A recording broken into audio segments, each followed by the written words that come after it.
Hi everybody, Darren Hardy here again. If this happens to be your first video that you've seen of mine, you might be saying, Darren Hardy, who's this chump? Well, good point. Let me explain. I'm the publisher and editor of Success Magazine, which has given me direct access and continual study of the greatest achievers, business leaders, and superstars in most every area of performance. I've written a few books, it's made me a New York Times bestselling author, and I'm also the personal mentor to many of today's top CEOs that you see out there. But really, I'm just a redheaded stepchild who became obsessed about time management and productivity at 8 years of age. And I've used my lifespan and life force up to this point with rabid passion to find the tricks, tips, and insider secret strategies to achieve more, exponentially more, in a fraction of the time, all with great ease than many of my contemporaries and peers have. And guess what? I found a few. I've used these few and they have been worth millions to me. Now I'm passing on a few of the best ones to you. So, a chump worth listening to, at least for the next several minutes. And oh, hey, wow, I've seen the comments from the last video. Off the hook amazing. It seems like y'all liked it. And I've not had a reaction like that in a long time. Crazy and gratifying. Yes, I'm pouring a lot of love, heart and soul into making these videos for you, so I really do appreciate knowing that you're stoked about it and are using them already to get some wicked awesome results from it. I love one in particular from Kenneth. He said, OMG, I spent $12,000 on a 10-month executive time management program, spending 40 Saturdays of my life, and I learned more during the last video, which was free, than I did the entire course. Darren, you the man, he says. No, Kenneth, you the man for watching and getting out of it now and doing something with it. How about you though? Did you watch the video fully, undistracted? Did you get it? Are you starting to do something with it? Be sure to come back and share your results. You can do that any place on any comment stream on these videos. Are you ready to add more weaponry to your arsenal? Now, this one will make you a god amongst men and women. I will show you how to play God and seemingly manufacture time. Yes, you can actually make time. In this video, I will share the insider secret on how Richard Branson manages 300 plus companies with more ease, using less of his time and causing him far less stress than you're probably extending running your 1, 2, or maybe 3 companies. Be sure to look for the big Branson idea in this video. It's a $4.8 billion idea according to Forbes accounting of Branson's latest net worth. How often have you heard it? I'm just too busy. I don't have any time. Or there never seems to be enough time in the day to do what I want to do. First off, you know that's BS, right? Even saying it makes you sound super lame.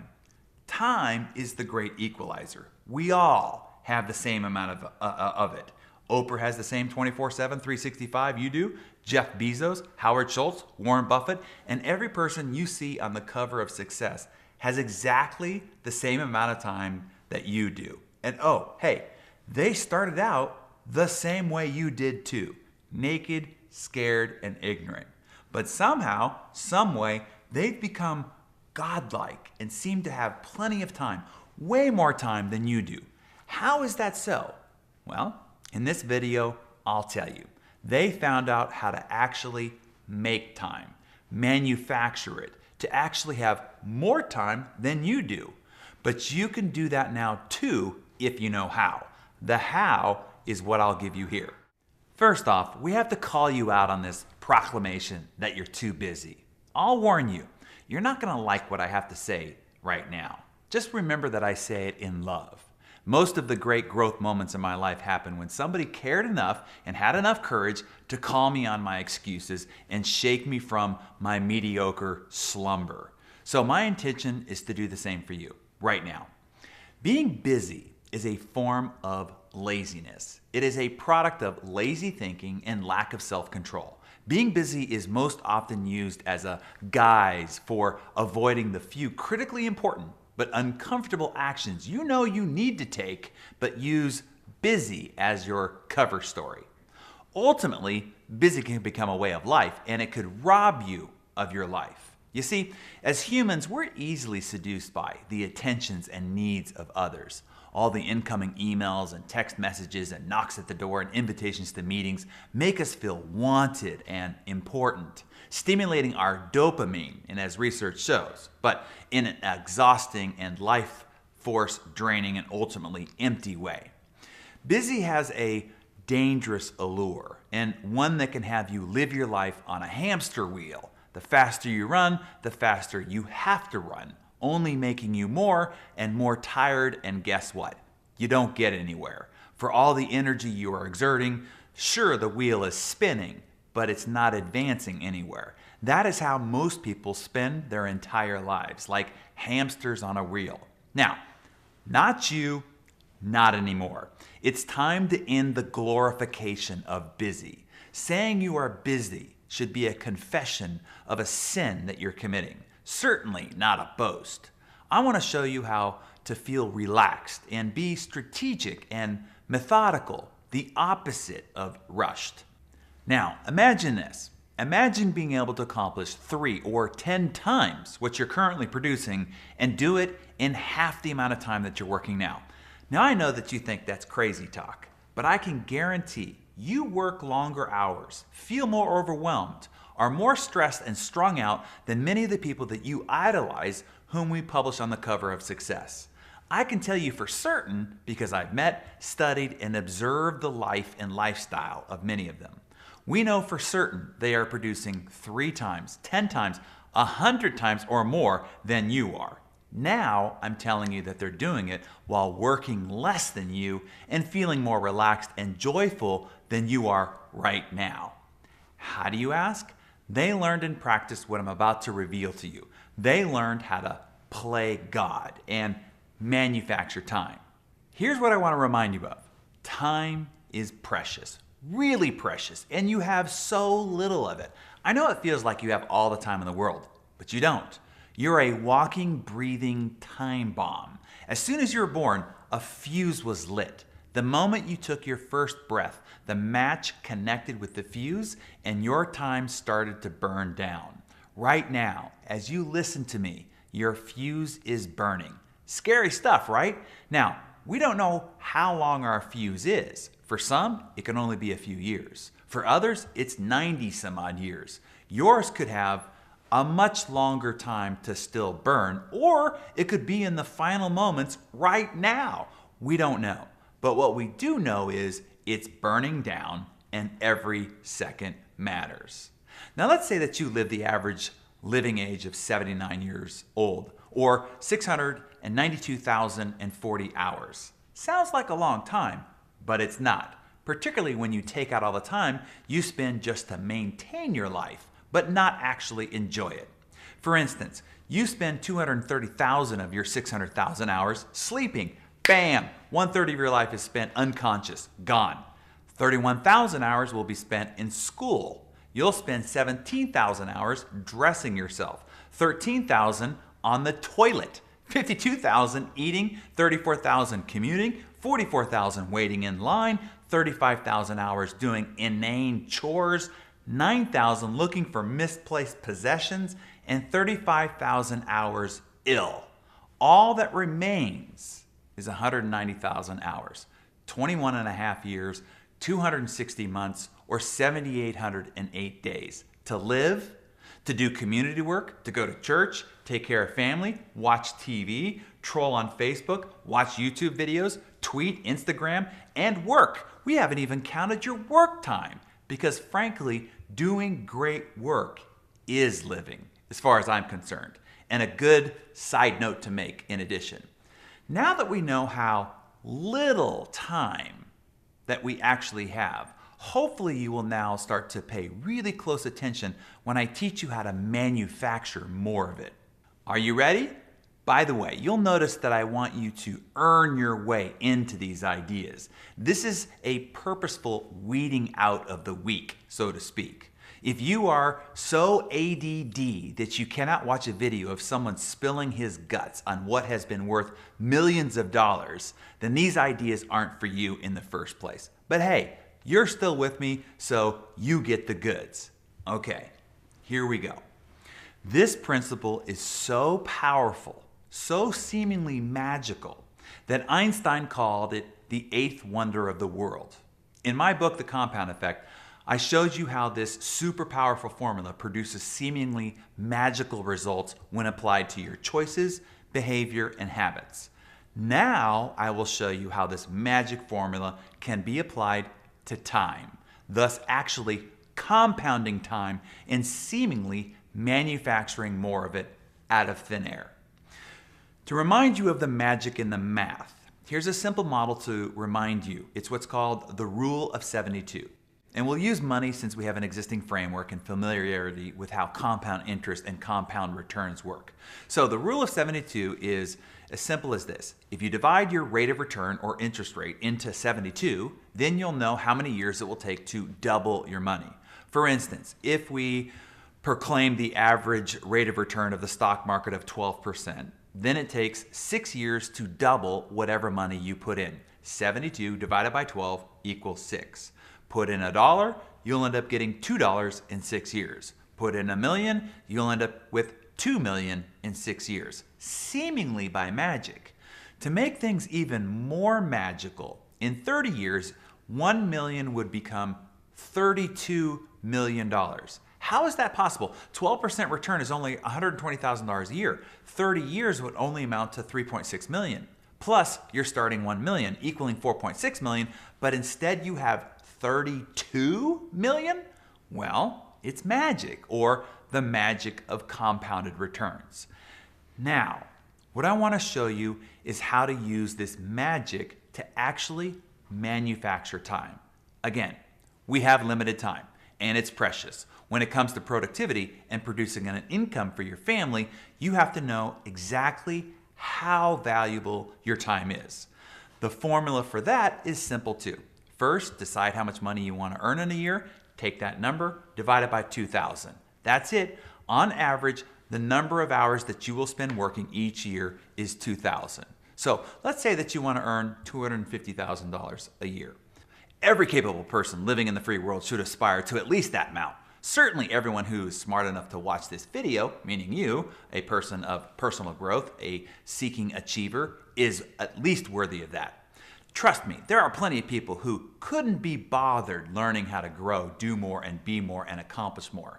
They are too busy watching funny cat videos and epic fail compilations on YouTube. They wouldn't watch this video, and they probably will not develop the skills, the mindset, and be a $250,000 income earner either. But you, that should be minimum. Minimum, minimum, minimum. Let's use that number as our working model. So, to earn $250,000 a year, your time is worth $125 an hour. It has to be worth $125 an hour to earn $250,000 a year. That means you have to do at least $125 an hour work every hour on the hour of your 2,000 hours working. But you aren't, are you? Some hours are spent organizing your files, updating your social media status, filtering or sorting or responding to strategically unimportant emails, going to the bank, taking phone calls, preparing for meetings, writing memos, sorting receipts, and preparing expense reports, cleaning your office, arranging your travel, and other such activities that you would not pay someone $125 an hour to do, but you're doing them with your time. So here are 3 ways to leverage the compound effect to manufacture time. Number 1, sacrifice some time now so that you can manufacture time in the future. I'll give you a recent example. I've been wanting to get the global entry designation so that when I travel internationally, I can skip right through the customs lines, saving hours each way, and it essentially guarantees TSA pre-check at every airport with every airline. But because they require you to fill out these long, laborious forms with information only I know, thus not something I can delegate to an assistant, I have to do it. The worst part is you have to show up for an appointment at inconvenient times in person at a particular place in the airport. Well, I never had time for that. With their appointment options and locations and my travel calendar and my busy, or let's just say full throttle lifestyle, it never made the priority list. This went on for 2 years. Then finally, after sitting in one too many painfully long and torturous custom lines, I finally decided to literally stop what I was doing and double down on this dang form and make going completely out of my way to get to one of these interrogations, interviews, a priority. So I finally got the designation, and in total, the whole shebang cost me 5 hours of my life. Now, I know that doesn't sound like a lot, but to me, these days, and what I deem the value of one of my hours, that was a very expensive investment, and one that was admittedly kind of painful to make. But here's the big lesson. That investment of 5 hours saves me, at least on the super low side, 15 minutes per leg of any flight that I take, and I can keep my friggin' shoes on. Now, I take about 100 flights a year, again, on the low side of estimating. That means the investment of those 5 hours is magically manufacturing 25 hours a year I didn't have before. 25 hours. Over 5 years, the ROI will be 125 hours or 15 days and a half. I can take a free 2-week vacation costing me zero productivity, zero time, all because I made the 5-hour investment up front. There are a million little places where you can spend a little bit of time today, and then that time saves you compounded time in the future, thus literally giving you time that you didn't have before, manufacturing time you wouldn't have had otherwise. Think about it.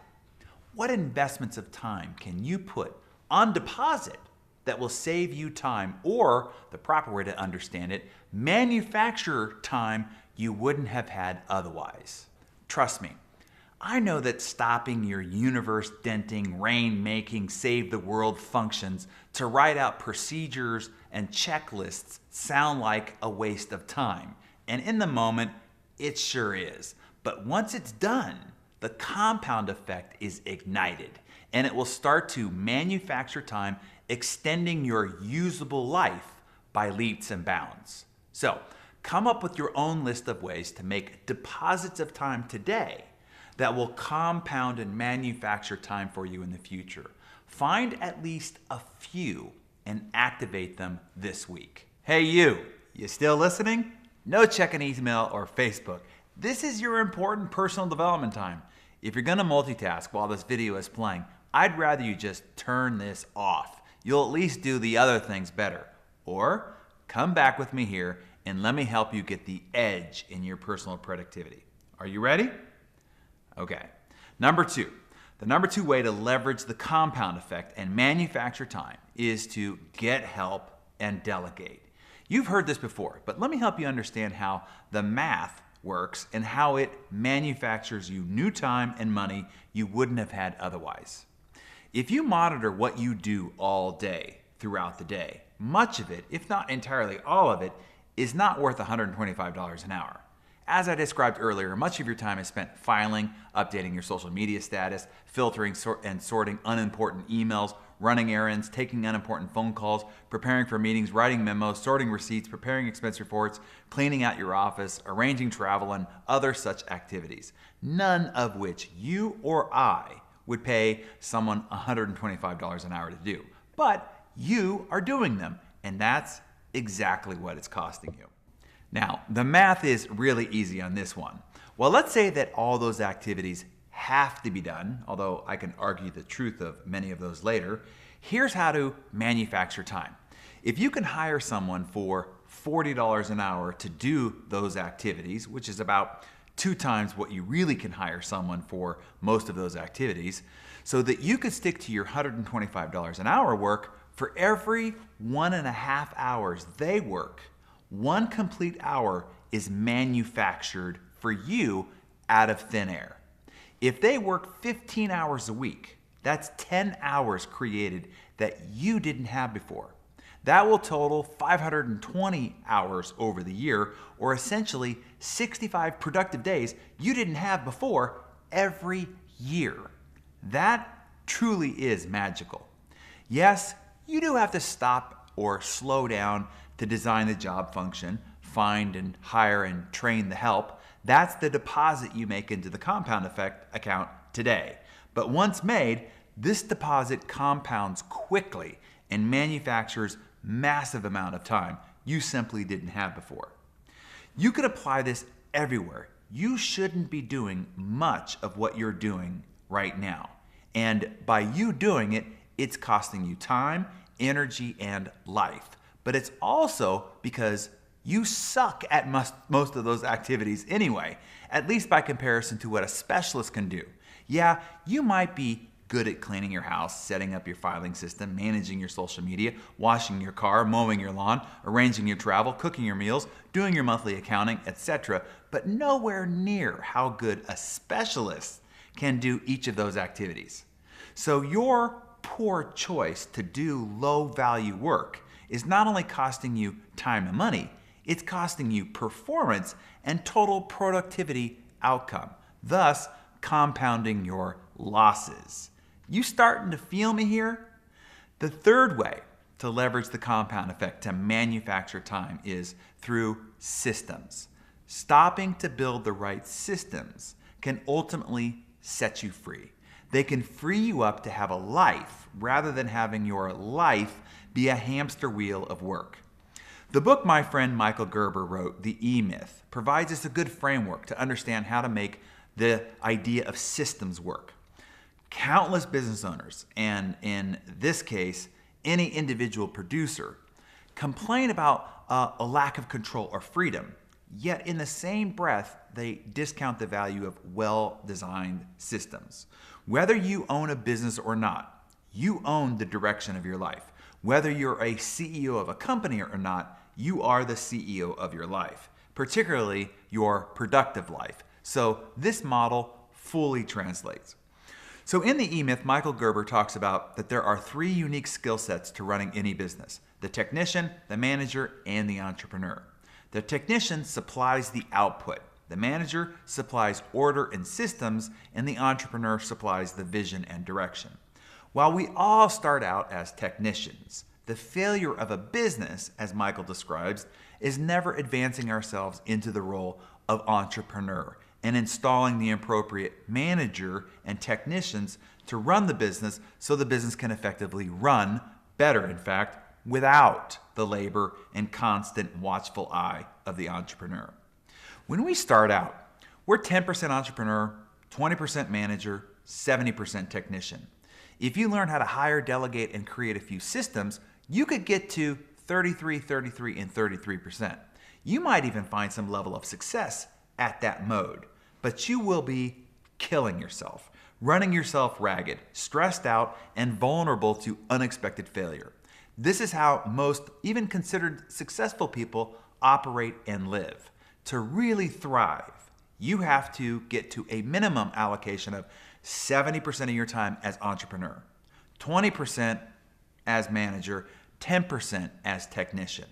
Now, those whom you look up to as almost godlike in productive output, people like Warren Buffett, Bill Gates, Richard Branson, they figured out how to be nearly all entrepreneur all the time, spending zero time managing or supplying the productive output.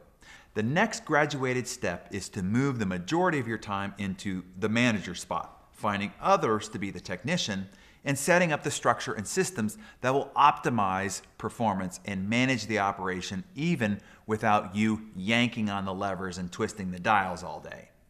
You want to systemize everything. For every hour you spend building a system, it will manufacture vast quantities of hours that you didn't have day after day, month after month, year after year. It's estimated that we spend at least 40% of our day performing recurring tasks. For the most part, we do them organically, or let's just say we originate them every time. If you build systems to perform many of those tasks, you can either eliminate your involvement altogether, which will be true in almost half of every task, or at least cut the time demanded on you by half, everywhere you look, most everything you do can be turned into a system. How you write, post, and publish a blog can become a system. How you create, edit, annotate, post, publish, and promote a video can become a system. How you prepare for meetings, set up conference calls, process email, manage social media. Look at everything you possibly can and see how it can be systemized. The more you do, the more time you manufacture. Here are some thought starters on where to look to systemize. What are the top 10 most reoccurring functions that you perform each day and each week? What are the top 10 time-consuming tasks that you perform? How about the top 10 most stressful tasks, or the ones you hate doing the most? What are the top 10 most important functions that you perform? The least important. Once you've identified, figure out how to design a system to get them done. Now you can involve the second way I laid out for you, and which is to delegate as many parts and pieces of that system to other people. But now, with a well-designed system, you can clearly see where you can delegate, and they will have clarity on what they are to do, when, how, and how it contributes to the overall outcome.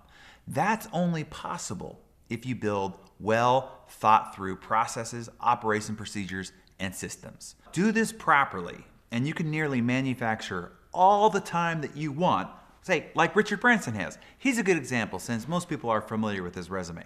You might be struggling to keep up with one business, while his mastery of the strategies I've just revealed to you is what allows him to have 300 to 400 companies and spend most of his time on his private island swimming, jet skiing, and wakeboarding. He performed key activities, depositing that time into the compound effect manufacturing machine. He learned to multiply himself through delegation, and then he set up systems that freed him up from having to operate as a technician or a manager in any of his companies. Look, y'all always wanted to know how these godlike characters pull off the stunts they do. Well, now you know. A little bit of it, at least. I go into much more depth with direct step-by-step, day-by-day methods of operation in Insane Productivity Program, but you'll have to wait for that to open up again to gain access to that. All right, I have one more free video gift to give you. In the last and final video, I'm going to show you how to make the grind fun. Yes, the process of becoming successful is a grind. Don't let anybody BS you about that.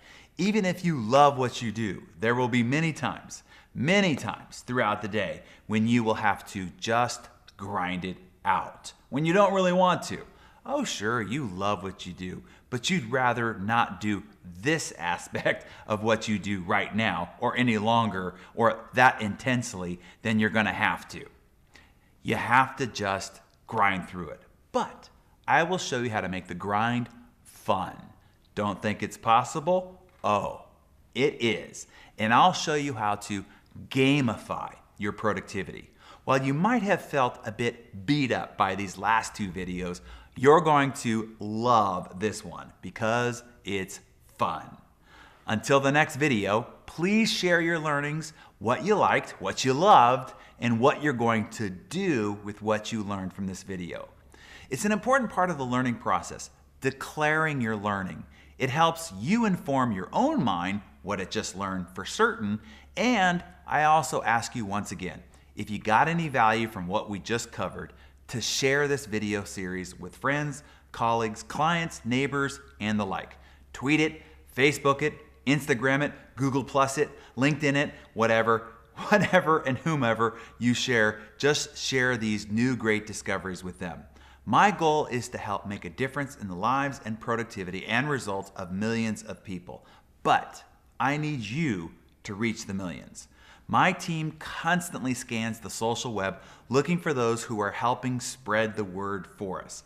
Randomly and occasionally, when someone really is out there championing the cause, we'll reach out to them and offer a signed copy of one of my books or a program, or even offer a free 30-minute phone mentoring session with me. So just know we are watching. So use the URL below or above, wherever it is, and pass it along to others. Thank you, and hey, get ready for the fun and games in the next video. I'll see you then.